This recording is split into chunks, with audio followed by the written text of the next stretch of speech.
Imagine a dusty construction site where a smug engineer belittles a quiet worker, unaware that this nobody holds a secret that could topple his world. In one shocking moment, the tables turn, and the truth explodes in front of everyone.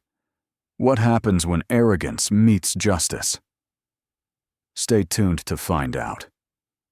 The lead engineer ridiculed a black laborer during a site meeting, oblivious that the man he scorned was the CEO who would soon dismiss him before the entire crew. Could you hold your tongue and let the expert talk? Edward Clark's voice sliced through the room, sharp as a blade, resounding in the temporary meeting space on the gritty construction site like a thunderclap. Laborers aren't paid to reason, only to obey. Silence gripped the room. Countless eyes shifted to David Wilson, the 42-year-old black man dressed in a tattered work outfit. He didn't respond immediately.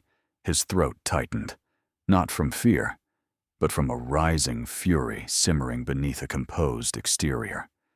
His alleged unprofessional conduct, as Edward claimed, was merely highlighting a flaw.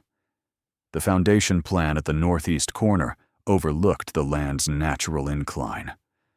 "With respect, sir," David articulated calmly and deliberately, "the slope will create structural strain. Without reinforcement, uneven settling is certain." Edward scoffed, then faced the cluster of engineers and supervisors standing quietly behind him. "Hear that? Now the laborer's dissecting our design. Perhaps I should gift him my Harvard degree. Such brilliance squandered on concrete." A few strained chuckles followed, not from humor, but from fear of becoming Edward's next victim. David didn't smile. He didn't lower his gaze. He simply folded the blueprint, his eyes steady. That unwavering stare unnerved Edward, radiating not fear, but a quiet strength that set others on edge. Edward stepped nearer, wielding his pointer like a professor mid-lecture. "This is why we have hierarchies, so I decide, and you comply." No one sensed then that Edward's hubris wasn't novel. It stemmed from years of accolades, from countless projects where the voices of subordinates posed no challenge. Today, though, he'd targeted the wrong man. David nodded faintly. "I only meant to flag it before it worsens." Edward clapped twice, as if concluding a stage performance. "Fine. Thank you, Engineer Wilson, for your wisdom. Now, back to the real world. We need to speed up the build. No one wants setbacks over personal sentiments." The meeting rolled on as if uninterrupted.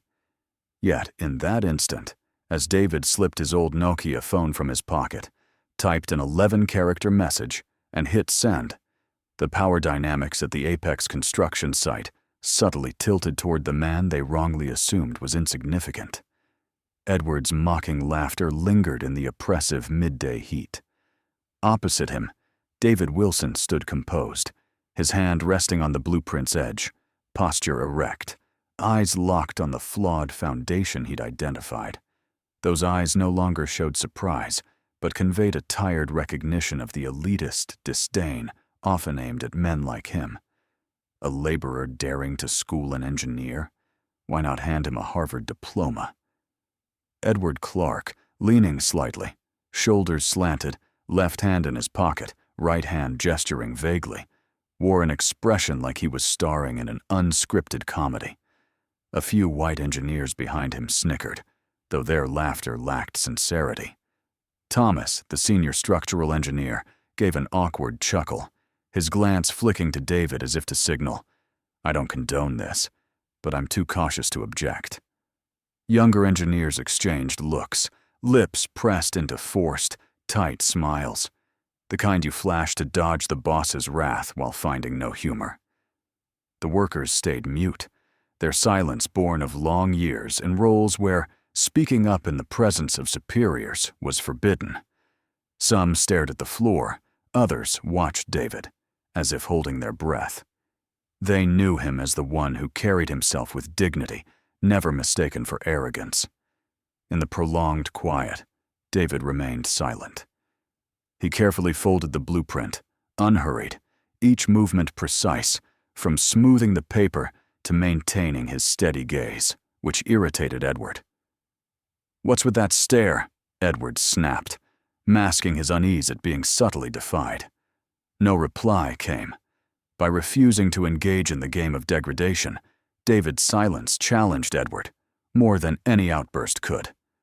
To a man like Edward, such restraint was more maddening than open defiance, fueling his persistence despite no prompting. "I can't fathom why laborers think they can meddle in design. We study for years to master this, not lean on site experience and call it genius." No one answered. Sunlight bounced off the tin roof onto the concrete, bathing David's face in a glow that highlighted his calm features. It wasn't the spark of loud revolt, but the radiance of someone secure in his worth, biding time for the truth to emerge. Edward retreated, smirked, and motioned for his assistant to resume the plan. The meeting proceeded as if nothing occurred, yet some began to see David differently. They couldn't pinpoint why. They only sensed the quiet black man hadn't been vanquished, and Edward's grin marked not an end, but a beginning. No one in that cramped site room suspected it. As Edward Clark droned on about cost efficiencies and project timelines on his tablet, David Wilson neatly tucked his notebook into the pocket of his dust-covered blue jacket. No trace of anger, no sign of defiance, just deliberate, almost serene motions. While engineers dodged Edward's gaze or fidgeted through his speech, David slipped to the room's rear. He retrieved a weathered Nokia 3310, a relic most had forgotten. To him, it was a constant companion, not for its durability alone, but for its ability to carry critical, untraceable calls. His calloused fingers glided over the keys, typing an 11-character message, brief and clear. "KT, 3P15, call back." Sent in under 6 seconds. David stood still, phone loosely in his pocket, his tranquil gaze fixed on the board Edward pointed at with theatrical zeal, as if he were architecture's greatest mind. Minutes later, Edward ended his speech with a smug nod. "Any questions?" he asked, not expecting answers, as no one dared risk his scorn. David gave a polite nod to Thomas, the only engineer with a neutral look, and quietly exited the meeting room. He crossed the dust-strewn path, the midday sun casting long shadows on the rough brick ground. His worn leather shoes made steady, heavy thuds. This wasn't the stride of a humiliated man, no defeat, no rage, no bowed head. It was the gait of someone approaching a planned encounter, certain their moment was near. Inside, Edward reclined in a folding chair, arms crossed, a smug half-smile on his face. He turned to his young assistant. "See? These workers think a bit of math makes them our equals. A quick reminder of whose boss sorts them out." The assistant nodded with a grin, though his eyes hinted at doubt. Something felt amiss. David's silence wasn't capitulation. It felt like anticipation. Outside, as David neared the administrative trailers, his phone buzzed softly. A reply arrived. Confirmed. 1,445. Ready. No one on the site knew that David Wilson, presumed a mere laborer, concealed a far grander, more intricate identity. And 1445 would mark not just an inspection, but the unraveling of the prejudice, pride, and deceit amassed in that meeting room. Edward Clark's phone chimed as he poured coffee from an upscale thermos in the operations trailer, still basking in his meeting triumph, a crushing blow to the black laborer who dared interrupt. He read the message and froze. Urgent. Chairman Mr. Charles W. Bennett arrives in 15 minutes for an unannounced inspection. All managers must assemble. His eyes narrowed. Coffee cup stalled midair. Charles W. Bennett, a name spoken with reverence at Apex Constructions, a legend inspiring awe and dread. The company's founder and chairman, a commanding yet elusive figure, hadn't personally inspected a site in 5 years, delegating such tasks. His rare appearances signaled major issues or strategic shifts. The last surprise visit saw a project manager sacked on the spot for a faulty basement structure. Edward swallowed hard, eyes scanning the trailer's steel walls for answers. The screech of a steel cutter persisted outside, but the atmosphere had shifted, as if the site's pulse had faltered. "Jared," Edward called his assistant, voice low but urgent. "Round up the engineers. Review all plans. Organize the documents. Prep the client area. Everything must be flawless." Jared paused. "Chairman Bennett's really coming?" Edward didn't reply, just held up his phone, the screen aglow with the chilling message. That alone sparked a frenzy in the trailer, unmatched since the project's groundbreaking. Meanwhile, in the workers' parking lot, David Wilson, or rather, Charles David Wilson Bennett, the company chairman, calmly opened the trunk of his plain silver sedan, a vehicle so modest no one would suspect its driver's stature. Beneath his worn work jacket lay a sleek brown leather briefcase for sensitive documents, a pressed white shirt, and silver-rimmed glasses in a velvet case. With no rush, David shed his dusty work clothes for an appearance unseen on this site. He donned the glasses, fastened his cuffs, checked his watch, and glanced in the rearview mirror. The reflection showed not a shamed laborer, but a leader who mastered the art of timing and silence. 14 minutes later, a sleek black Mercedes glided through the main gate.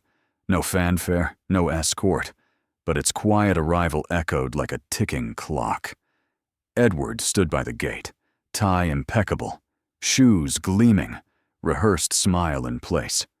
The car halted. A tall, black-clad driver emerged, clearly security. The rear door opened, revealing David, not the laborer, but Charles David Wilson Bennett, in a sharp navy suit, tie matched, glasses glinting, eyes cutting like a freshly sharpened blade. Edward stood petrified, as if turned to stone. "Pardon me," he stammered. "We expected Mr. Charles W. Bennett." David extended his hand. "Charles, David Wilson Bennett. Pleasure to meet you again, Engineer Clark." The first domino fell, and the cascade had just begun. Edward Clark stood rooted at the gate, his rehearsed smile warped, like a flaw in a grand portrait. Before him, David Wilson, now radiating executive authority in a tailored suit, coolly handed over a business card from his pocket. Charles David Wilson Bennett, founder and CEO of Apex Constructions. His voice, no longer that of a subdued laborer, rang with precision, each word landing like a hammer on Edward's pride. The same man who'd sneered, "Laborers don't think." The air grew heavy. Engineers and workers nearby gaped, eyes darting between Edward and David, as if watching a political upheaval unfold. Edward stepped back, blinking rapidly. I don't get it. You're the one I insulted for spotting a foundation flaw," David interjected, cutting off excuses. "And the one here to see how this site truly operates." Murmurs rippled among the engineers. Thomas Mitchell exhaled, as if a puzzle piece snapped into place, his look now knowing. A young worker muttered, "My God, David's the chairman." Silence followed, the truth too vast to grasp instantly. The man they dismissed or ignored now held power to halt the entire site with a nod. Edward swallowed, struggling to regroup. "If I'd known who you were." David's eyes narrowed. His words needed no volume, their clarity piercing. "That's the issue, Edward. Knowing I'm the chairman would have silenced your insults. But as a black laborer without a degree, you felt free to demean me." Each phrase struck Edward's arrogance like a wrecking ball. Younger engineers exchanged glances, some avoiding David's gaze. Jared, Edward's assistant, slipped his iPad into his bag, bracing for the coming storm. Edward faltered, retreating toward the trailer as if seeking shelter. Then, a weathered voice broke through. I knew that look was unmistakable. All turned. Henry Brooks, the grizzled site supervisor with gray hair, stepped forward, grinning faintly. He clasped David's hand warmly. "Should have tipped us off, Mr. C."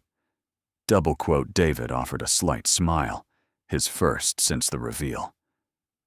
"If I'd warned you, Henry, how would I know who earns their role and who's just acting?" Henry nodded, then faced Edward, his gaze steady yet kind. "I've known him since we shoveled concrete in Cleveland. He didn't climb ranks with diplomas, but with trust. He taught me a company thrives when truth flows freely at every level." Edward had no words. Sweat glistened on his face under the blazing sun. David turned from him, addressing the engineers firmly. "In 15 minutes, I want the full technical team in the main trailer with all drawings, foundation charts, and material logs from the last 3 months. He strode off, never looking back. Edward stood frozen, pale, exposed. A statue crumbling under the weight of the man he'd underestimated. The conference room's air was dense as wet cement. Edward Clark and his engineering team sat like defendants, fresh from a hushed trial. Across from them, Charles David Wilson Bennett, now fully the CEO, stood before a screen showing the foundation design he'd been ignored for critiquing hours earlier. Beside him stood Henry Brooks. Behind them, 2 auditors formed a formidable barrier. David set his tablet down, linked it to the projector, and began without flourish. "You're wondering why a chairman would don a laborer's jacket, haul mortar, and hear the mixers drone daily like any worker. It's simple. I need to see how my company really runs, and how its people are treated." Some engineers glanced at Edward, who bowed his head, sweat on his brow. David's voice, calm yet commanding, needed no anger to wield authority. "I began with nothing. No degree, no wealth, just a tool and a conviction that hard workers deserve a voice. As Apex grew, I started posing as a rookie on sites. No title, no perks, no name." A young engineer shifted uneasily, eyes questioning if he'd laughed at David's earlier humiliation. David stepped to the room's center, pausing. He drew an old blueprint from his jacket and laid it down. "This is the Northeast Foundation Plan, approved and built unchanged." He pointed to a red-marked spot. "As I warned, this section faces stress from the terrain's slope, and today it shows level 1 cracks, exactly as I predicted." Silence fell. David scanned the room, his gaze settling on Edward, still looking down. "The real horror isn't your insult, Edward, but that if I were just a laborer, you'd still think it's fine to dismiss warnings and trample dignity." Henry placed a hefty file stack on the table. "We've verified Mr. Bennett's claim. The slope's off by 3 degrees, and cracks are forming. Without action, the project risks settling in 6 weeks." Unease swept the team. No one spoke, knowing this wasn't merely a technical misstep, but a failure rooted in hubris. David turned to the auditors. "What's next?" An auditor opened a report. "We uncovered 17 violations, swapped contract materials, falsified load data, skipped microstructural tests, and altered foundation test results to rush progress." Edward, no longer the morning's confident engineer, slumped in his chair, tie loose, eyes dodging the truth he'd forged. David approached, not menacing, but each step forced Edward to confront reality. "You said laborers don't think, but one listen this morning could have spared this flaw, not just in the design, but in your career." He lowered his voice, just for Edward. "Your knowledge isn't the issue. It's your belief that those below you have nothing to teach, and that will topple your career, crack by crack." Outside, drills hummed steadily, but inside, a man's world of prejudice quietly collapsed. In the room, thick with the weight of revealed truth, every word from Charles David Wilson Bennett landed like a blow against the pedestal Edward Clark once stood upon.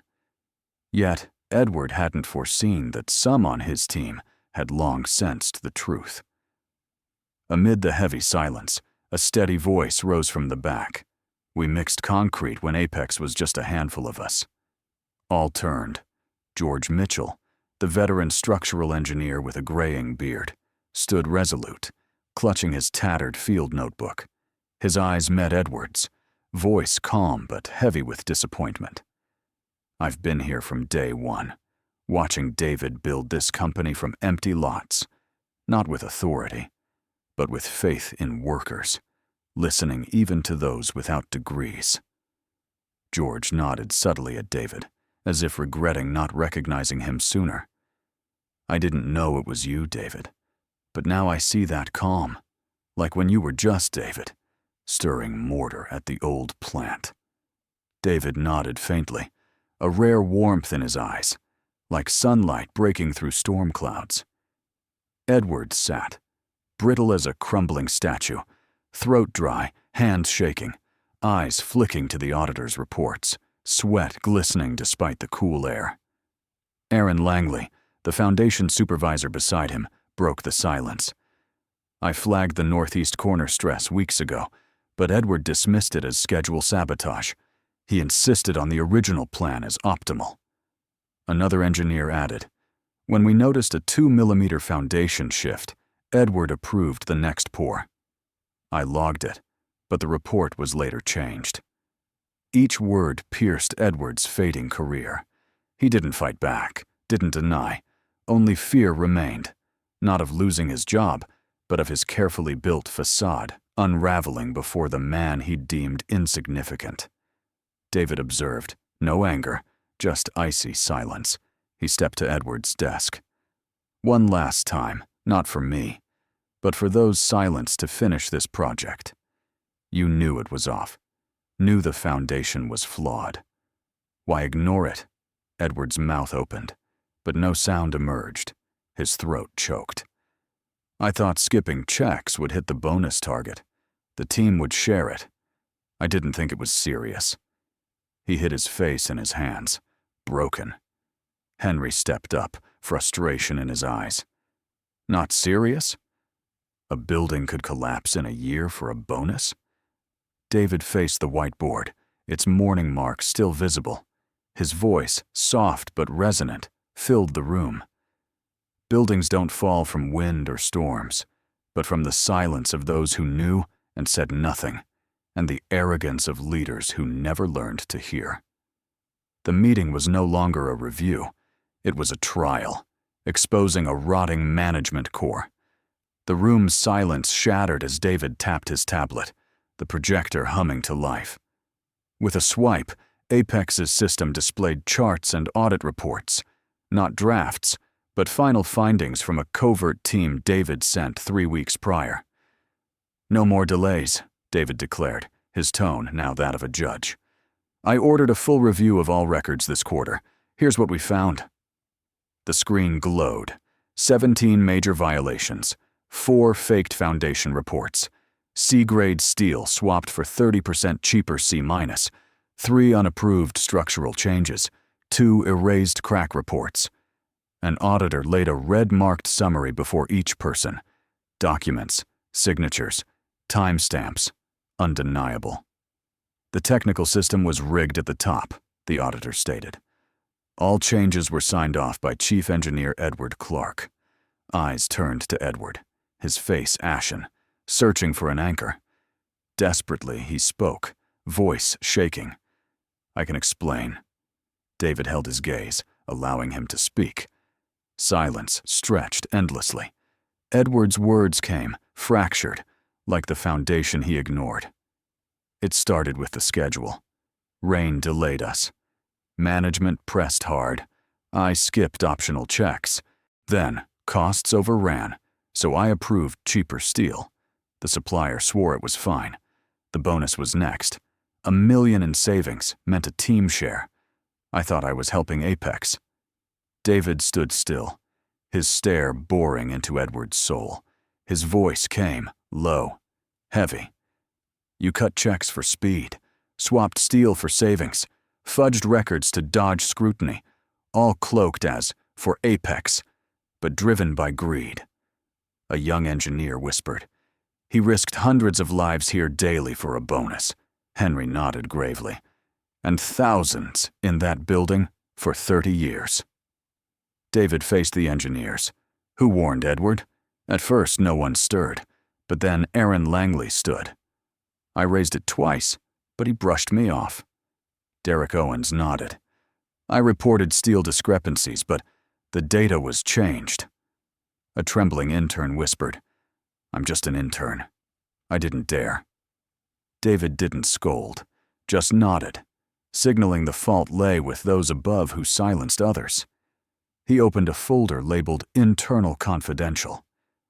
Edward Clark, you have 2 paths. The room held its breath. Edward clutched his chair, knowing this wasn't just about his job, but his legacy. David's voice was firm. First, termination for ethical and technical breaches, plus a lawsuit for fraud and endangering the project. License lost, career done. Second, resign. Return your bonus and teach 6 months at Apex's youth training center. Unpaid, untitled, sharing what you thought you knew. 5 minutes to choose. No one mocked, no one gloated. This was justice, not a spectacle, forcing the proudest man to face himself. As the clock ticked down Edward Clark's final career choice, Charles David Wilson Bennett stood by the tablet, its glow catching his silver glasses, sharpening his piercing gaze. No one foresaw the next move, a quiet, devastating strike. Beep. The room's speakers hummed, and a voice rang out, clear, damning. We work by design, not blind labor. Silence fell. It was the morning meetings recording, Edward mocking David, thinking him a mere laborer. No one had stopped him. Now it played like a judgeless trial. David silenced it, his eyes on Edward, saying everything. Edward was no longer the chief engineer, just a man hearing his own venom, arrogant, cruel, ignorant. His mask torn off by his own words. His tie hung loose, sleeves rolled up unnoticed, his face blank, like waking from a nightmare to find it real. A silent engineer murmured. He dug his own grave, thinking he stood on a throne.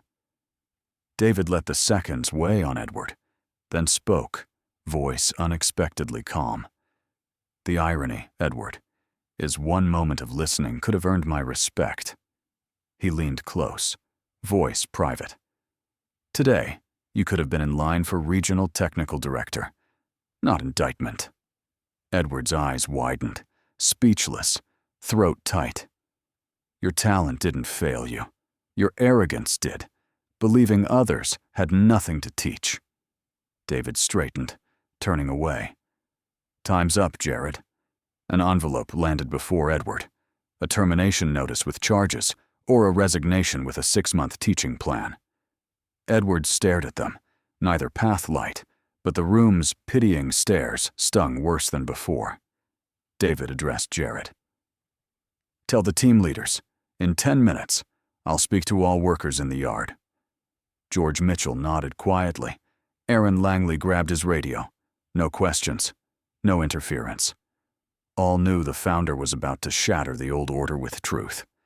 As evening light slanted through the trailer's glass, no one moved, not from exhaustion, but from witnessing a power structure collapse, not by force, but by a hollowed moral core. Edward Clark, once commanding from the table's head, now slumped in a cold chair, silent, staring at 2 papers, a verdict or redemption. David didn't linger. He stepped to the room's center, eyes sweeping over engineers, supervisors, auditors, and the burdened silent. His voice, calm yet unyielding, rang out. For project safety, professional integrity, and the trust Apex was founded on, Edward Clark is no longer with us. Silence followed. No cheers, just justice's weight. Jared opened the trailer door, and David strode to the yard, where workers, engineers, and staff gathered, curious at first, now expectant. They sensed something seismic from Aaron's quiet look, Derek's pale face, and the door slamming behind Edward. David climbed a makeshift platform of steel frames. No mic, no screen, just a voice, warm, resolute, echoing like a hammer on steel. "Good afternoon. I'm Charles David Wilson Bennett, Apex's founder and chairman." Eyes widened, masks fell. Those who'd called him David, the quick-mixing rookie, froze, stunned, as if he'd sprouted wings. "For 4 weeks I've worked here as a laborer, no title, no name. I wanted to see Apex from the ground, to know if our founding values endure." He paused, the wind tugging his jacket. "I've seen your grit, teamwork, and patience, but also fear's silence and the pride of those who forgot their roots." The crowd was still, the crane's breeze audible. "Today, I confirm, Edward Clark, chief engineer, is gone for grave ethical and technical breaches." Whispers spread, fists clenched, but no laughter. This was recalibration, not revenge. David raised a hand for quiet. "I'm not here to destroy, but to rebuild from the first block. Next week, Apex expands its free training for youth and societies overlooked, led not by academics, but by those who've fallen." He glanced at the trailer as Edward emerged, clutching a box of belongings, his steps heavy, each one a blow to his shattered pride. No jeers, no taunts, just pity's painful gaze. David watched, no gloating, just a nod of acceptance for Edward's chosen path. Henry approached, voice low. "Option 2, eh?" David nodded. 6 months at the Lincoln Center, unpaid, no status. Henry smirked, half admiring. "Still betting on change, like our concrete mixing days." "Without faith in change," David said, eyes on Edward's retreating form. "We're building on belief's ruins." As Edward's box vanished past the gate, the air exhaled a shared relief. Not with shouts, but a sigh. His shadow, once looming over meetings and breaks, was gone. On the platform, David stood tall, sunlight gilding the rough concrete, facing weathered workers who'd been ignored. They wore no suits, no badges, but now held center stage. David's gaze found Sarah, the small warehouse manager cut off by Edward for talking too much. Jamal, the black machinist, scolded for a correct valve fix, and Miguel, the young mason, silent when the ground sank, unasked. His words carved through bias and pride like a blade. "For 4 weeks I was David. No cards, no office. I heard your frustrations, your reasons for staying under this sun. Apex's heart isn't in boardrooms or calls. It's in you, who know every floor crack, steals odd wine, and the silence of being ignored." He paused, letting the words settle like rain on parched earth. "I removed an engineer not for lack of skill, but for believing only degrees speak. He forgot projects rise by many minds." Applause broke out, raw, unled, not for a firing, but for being seen. David signaled for quiet. "Next week, every worker, engineer, and staff can report risks directly to the safety board. No supervisor needed. Our Voice from Below program will reward field ideas like design team wins." Whistles sounded, smiles spread, heads lifted like pillars awaiting concrete. David's tone softened. "Degrees don't set worth. Experience, ethics, respect do. You don't need slogans, just assurance your voice is heard. I'm here to prove it." Applause roared, bold, unhesitant, for themselves. 6 months after David's speech shook the Apex site, a gray winter dawn stretched over the Lincoln Technical Training Center in the northern suburbs, Apex's newest nonprofit branch. The worn green buildings, cracked in spots, seemed unlikely to transform lives, yet a quiet reformation unfolded here. In classroom 4B, chalk scratched the board. Edward Clark, no longer the haughty engineer, stood up front, ruler in hand, drawing a foundation stress chart. His fine suit was gone, replaced by a faded shirt and khakis. His gaze sharp but changed, no longer hunting errors or sneering at mistakes. He guided a student's sketch, patiently explaining thrice if needed. Check the soil's clay. It demands extra beams, not just theory, but to prevent real collapse. The class listened, rapt. Youth from shelters, girls new to tools, all upright, noting, nodding, trusting Edward's newfound sincerity. Outside the window, David Bennett watched, arms crossed. Beside him, George Mitchell, a friend from Apex's start, oversaw the second foundation program, training errant technicians as instructors. George nodded, half teasing. He chose redemption. David's eyes stayed on Edward, aiding a student's tool adjustment. He chose it. No pay, no shortcuts, no glory. He only asked, "Will anyone trust me again?" George sighed, eyes softening. "Do you trust him?" David nodded slowly. "It's not trust. It's a chance to rebuild his base. One mistake teaches you to value every block." Inside, Edward packed a model post-compression tests. A 17-year-old girl with curly hair raised her hand. "Mr. Edward, if you messed up before, did anyone let you fix it?" Edward paused, surprised, the class watching. He set the model down, exhaling. "No one offered a chance. I seized it, learning you don't erase wrongs. You mend them, block by block, like a cracked base." In the hall, David smiled, not victorious, but seeing a foundation rapport by its breaker. George knocked. "Break time, Edward." Edward glanced up, eyes alight with real faith. 15 more, George. The kids are finishing a test." George turned to David. "Real hope there." David nodded. Hope lies in daring to let others atone, not trapping them in their faults. One winter afternoon, pale light streamed through the dusty windows of Apex's second-floor headquarters, and Edward Clark entered the chairman's office. His old suit, once armor, was gone for a neat gray shirt, holding a plain envelope. His stride hinted at past leadership, but his steps were humbler, weighted with inner purpose. David Bennett, reviewing foundation forward plans, looked up. Their eyes met. No tension, no judgment, just two men. One who offered a chance, one proving he hadn't squandered it. Edward set the folder down, standing. "I've had offers. A coordinator role in Texas, 2 management spots, good pay, clean slate." David, unsurprised, waited for the rest. Edward inhaled. "I turned them down. I want another semester here." David tilted his head, listening. Edward spoke slowly. "Some students need me. Terrence mastered sectioning. Myra's grasping slump tests. She's sharp, a few more months."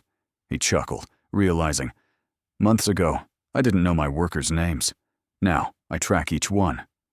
David smiled, not from mercy, but from seeing change, not from the fall, but from rising anew. "No need to ask," he said. "If you see work undone, Apex has your place." Edward nodded, eyes bright.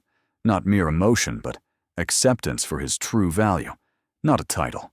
They shared coffee, no papers, just talk. Once foes, now allies eyeing a rebuildable ground. At the door, Edward turned. "David, were others like me, without this chance?" David answered instantly. "Many. That's why the program must go on. One Edward isn't enough.